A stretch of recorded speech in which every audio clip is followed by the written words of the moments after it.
ba siya? Ayan. San Francisco Reyes or Busuanga Airport. Ayan. Ayan po. Ayan, dito na kami. Bakit? Sila?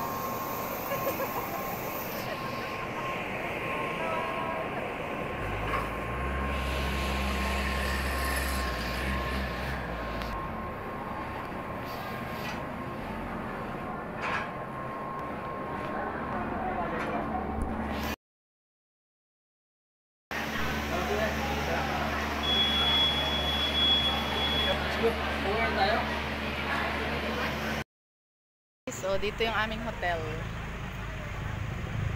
Ayan. Bumababa pa yung mga kasama ko. Ayan yung aming hotel. Ayan. Dito na po yung hotel namin. Dito na kami sa Coron, Palawan. Ayan.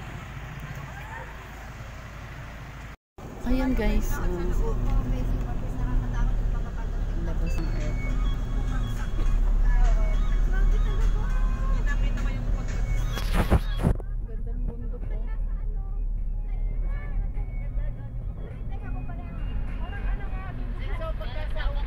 Traffic din ba dito, kuya?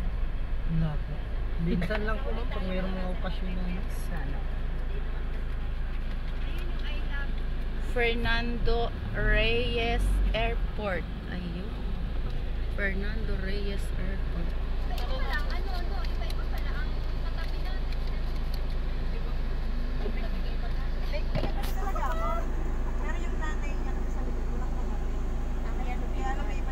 May swimming pool. Oh, ang ganda. Ayun, doon tayo sa 3rd floor. Oh, number lang. Ito yung mga rooms. Ito yung mga rooms.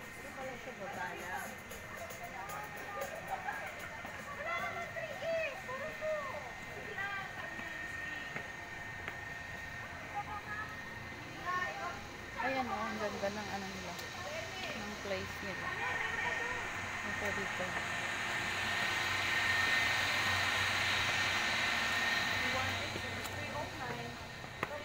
Ayan, dyan.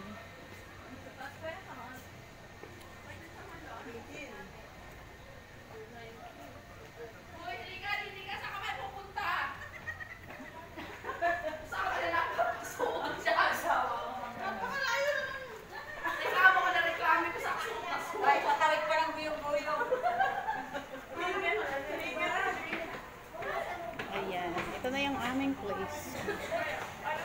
Dito. Ayan, dito kami stay for 4 days. Ayan.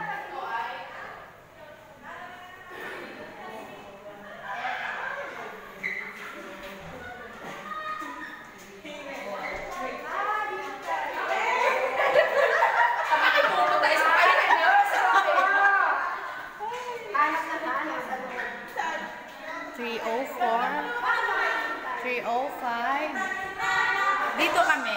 Ito yung room namin. Dito kami. Pinatayin mo. Hello. Okay na yan. Okay na yan, malakas. Lasan mo.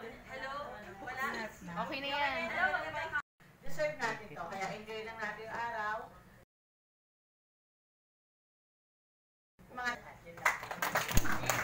Hindi ko na to i-discuss lahat, yung sa financial na lang. Kasi para na-discuss na natin yung business at environment natin nung nag-meeting tayo. Apo. Tapos sa papel. Huwag nang, napakadami yung papel. Huwag nang isang page, isang picture. Kaya naman pagkasyahin ang 3 picture sa isang papel para hindi masayang. Okay lang ang ganyan. Tapos, eto mga sek. Nakakalimutan nyo minsan ng date sa taas. Balik ko dito ha. Minsan, ang date dito ay February, ang date LG. So, tingnan natin to, how to apply. Yan. Lahat ng admin requirements, ilalagay nyo dyan. Yan. So, dito na tayo sa baba. Click here to apply. Type of travel, dito tayo, add information. Type of travel, halimbawa ay Yun ang lagi kong pinaiintindi nung nag-meeting ang mga kapitan. Kap, ang 200 square meters sa amin lang. Yung search for the cleanest, wala pong kasama. Sa 200 square meters, kung maliit, officials. Sa taas, officials profile. So, pag pinindot natin to, dito lalabas lahat ng data ng inyong barangay. Sample. Ito yung ine-encode.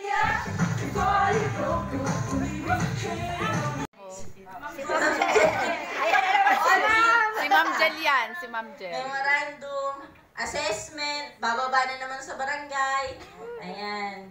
So, alam nyo na, sa dami ho ng aming pinagagawa sa inyo, kulang pa ho lahat ng PPAs na to. Pero kahit sa dami ng pinagagawa namin, kaunahan naman dyan, nagbibigay naman kami ng mga awards and incentives. Incentives pag nakatapasok kayo sa mga national level. Pero kapag municipal level lang, hanggang certificate lang ang kaya kong ibigay. At wala naman ho akong pondo para bigyan kayo ng mga 10,000, 20,000, 30,000. Certificates lang po may bibigay ko sa munisipyo. Then ayan, yan po makikita ninyo lahat ng PPAs natin na ginagawa sa barangay.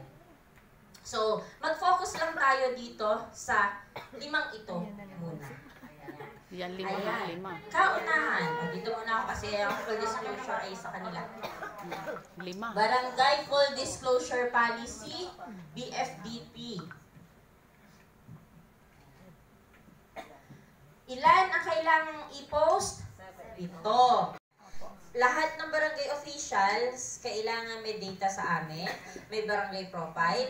Kayo ay alam niyo na yung pinagawa namin na pinatawag kayo sa office, tapos nag-encode kayo, di ba? So, tingnan ulit natin yung system. Kasi yung title ng ating, may technological empowerment. Babaan ko, ang top 3 din na may pinakamaraming attendance, yun din ang binababaan namin. Ang top 3 na pinaka-less ng attendance. Wala. Wala. Tapos doon sa then exercise such other powers and perform other duties and functions as may be prescribed by law or ordinance.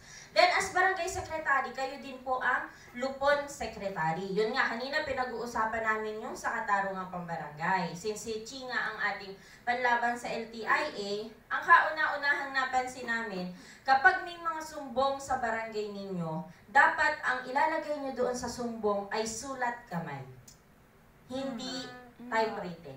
Kasi baka ganun yung ginagawa ng karamihan. Isinusulat sa logbook tapos itatype sa form. Tama, ganun ang ginagawa. Hindi po. Dapat ay sa mismong sumbong na form, doon magsusulat yung nagko-complain.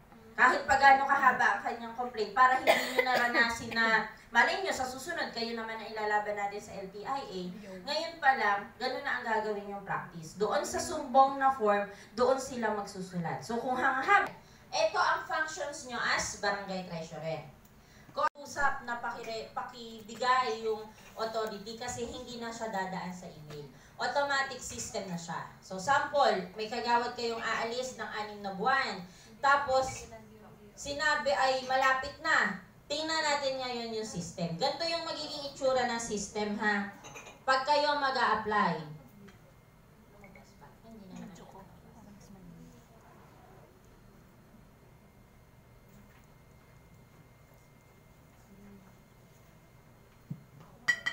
MS, pwede yun. Kay Ate Ellen, nag-seminar na ba kayo sa civil register dati? Apo. Dati, PSA. Ayun, so nakapag-seminar na rin naman pala kayo. So ina-assist niyo pa rin po ang ating civil registrar. Keep an updated record of all inhabitants of the barangay. So ito yung RBI nyo. Tuwing kailan kayo dapat mag-update? Every semester. So kada 6 na buwan, kailangan nag-update kayo ng RBI. Kapag may papasok na tao, dapat alam mo siya. So kada semester, isasubmit nyo sa akin, ay ayun pala ha, yung mga sinubmit nyo kasi dati, di ba, numbers lang. Ang ine-encodean ko is system. So doon sa system na yun, nag-automatic siya. Ngayon, ang napansin namin, parang yung GIP ko pa dati, yung pangalan